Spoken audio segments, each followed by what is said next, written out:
Sometimes you have to take 2 steps back to take 1 step forward. As strange as that may sound, that may be the only way to win certain king and pawn endgames. In this position, white wishes it was black's turn to move because black would be forced to weaken the position.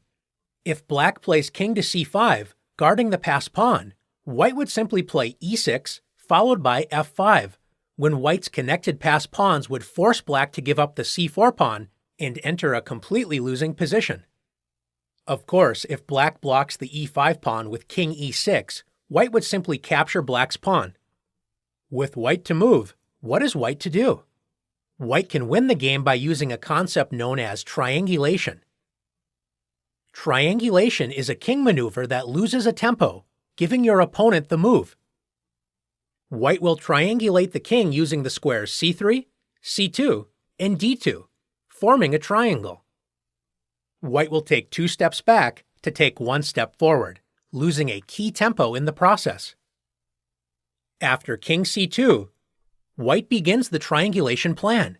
If black plays king c5, white uses the same plan we mentioned with e6 and f5. Black's king cannot move forward with king d4, as white's passed pawn would promote after e6. Black's only try is king e6. Since king c3 and king d5 repeats moves, white wastes a move before returning to c3 with king d2. Black cannot plan to capture the f4 pawn because if black captures it, white's passed e-pawn cannot be stopped. Black tries to protect the c4 pawn by playing king d5. After taking 2 steps back, now it's white's turn to take a step forward with king c3. White has triangulated the king, entering the starting position, except this time it is black to move. After losing a tempo, handing the move to black, triangulation has put black into zugzwang. Any move black plays will allow white to make progress and win the game.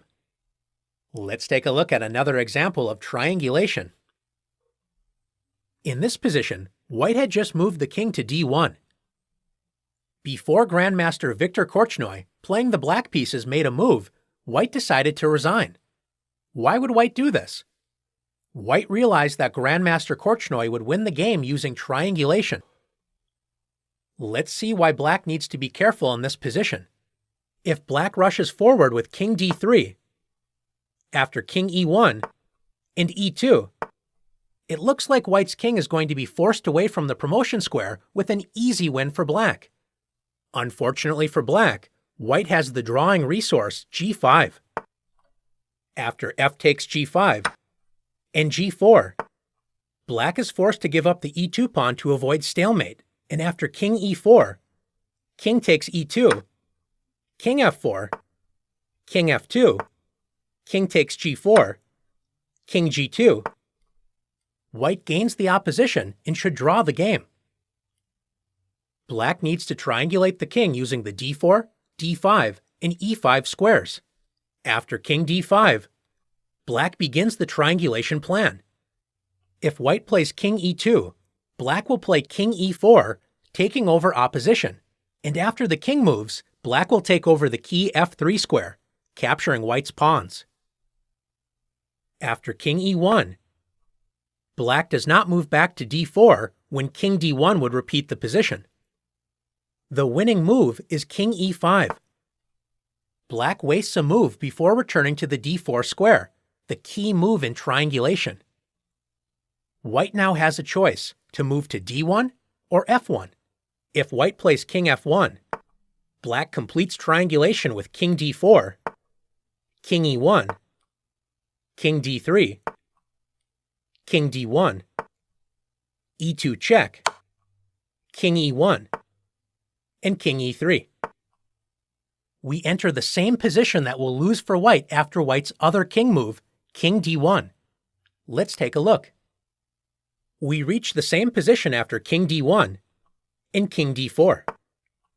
We have returned to the original position, except this time it is white to move.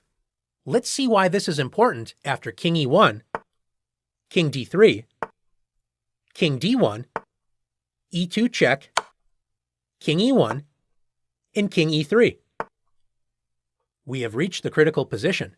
White's king does not have any legal moves and is forced to push the g-pawn. After g5, f takes g5, and g4.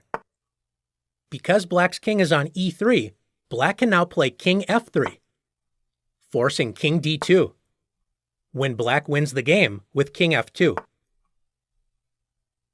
Now that you've learned how to win an endgame by losing a move, let's put your triangulation skills to the test.